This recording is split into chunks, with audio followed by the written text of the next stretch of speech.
Hi, I'm Tom Wolfe. Welcome to my home and my home studio. I'm really glad to have you here today to visit with and talk a little bit about jazz performance techniques. About 6 months ago, TrueFire released a CD of mine that was dealing with 50 hard bop blues licks, and it's a series that deals with exploring improvisation in the stylings of Wes Montgomery and George Benson and so forth like that. And I just wanted to say thank you to all of you who may have purchased that. I do not take it for granted. I'm very grateful that you would want to spend your hard-earned money on something that I might have to say about guitar, and I truly hope you found it beneficial. And if you have any questions about the material, feel free to contact me through the information that's listed on TrueFire.com, and I'll be glad to respond to your questions. But today we're here.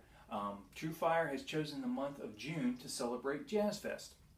And as part of that celebration, they have asked each of the guitar players who have created a series for TrueFire to offer a brief lesson to you, kind of a homespun nature. So we're doing it in my home studio here, and I just want to share with you some thoughts on comping. My previous series that I recorded for you dealt with solo improvisation, so let's talk about the accompaniment process of a guitar player in an ensemble. And in order to demonstrate that, I've chosen a jazz standard that most people know.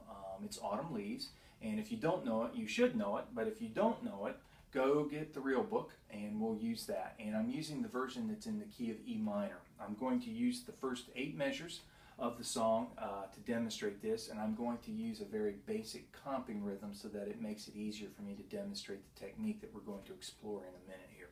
So the chords go like this at a medium tempo: 2, 2, 3, A minor 7, D7, and G major 7, C major 7, F sharp half diminished, B7, and then E minor 7 for 2 bars. Rounds it out nicely. Now I chose this song for a couple of reasons. One reason is that it's a jazz standard that most people know, have heard, and probably know in their repertoire. Secondly, I chose it because it is based on the cycle of fifths. It goes through the harmony of the key without modulating, going a fifth away, the A minor to a D, another fifth to the G and the C and so forth. Tritone, but it's still characterized as a fourth or fifth in the cycle. Then the B into E, and we finish it out. So it's very simple for me to demonstrate these techniques. Now, first though, when I say let's explore the comping technique on this, the first thing that all of us do as guitar players, and I'm speaking out of personal experience, is that we just grab a chord grip. We'll play it. I know that that's an A minor 7, but I may not necessarily be thinking of each individual tone. And what I'm going to challenge you with today is to begin thinking about the tones you are playing, because the tones create a melody, and when you're comping, it really is a melodic process. And this technique I'm showing you actually can be used as a soloing process too, so it's very versatile. So let's sing the melody that I just played on top of these notes, and you'll hear it for a second. So, ba is the starting tone. Ba, da.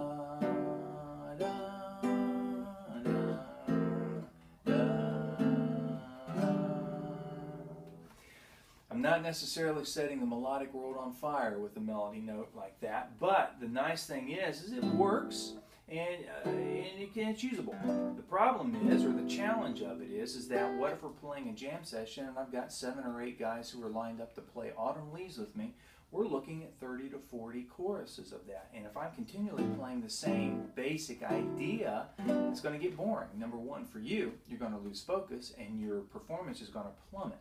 Number two, it's going to get boring for those improvising artists who are stepping up to the plate to take a swing at improvising on this song with you in the jam session. They're not going to be inspired. And number three, the audience has been attending because they want to get enriched musically. You're certainly not going to enrich them musically if you're bored with your own performance. So what I want to do is I want to challenge you within your comping to start thinking outside the box, thinking a little bit more melodically. And so as a very kind of extreme approach to it, let's try to superimpose a chromatic line on top of this set of changes. And we're going to start with the tone. Let's start with the root of A minor 7, which is an A.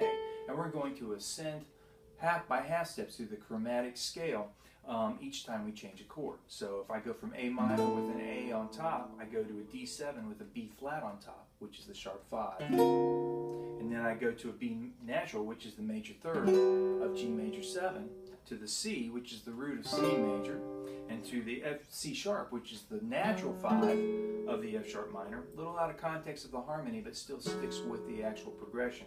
And then the D natural on top, which is the sharp 9 of B7, to the major 7, which is D sharp of E minor. And then the last measure, I can actually resolve it to the root. If you put it in rhythm, it sounds like this.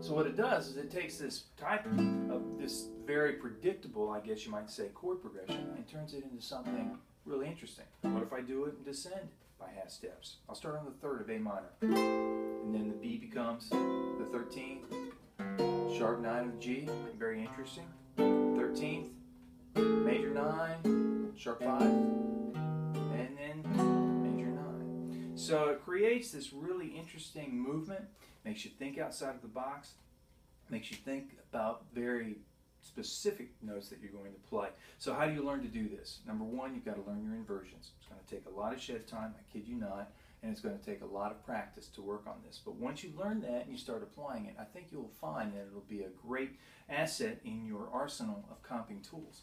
So anyway, that's it that I've got for you today. I hope you've enjoyed it. If you have questions, again, contact me through TrueFire.com, and I'll be glad to respond. So have fun and happy playing.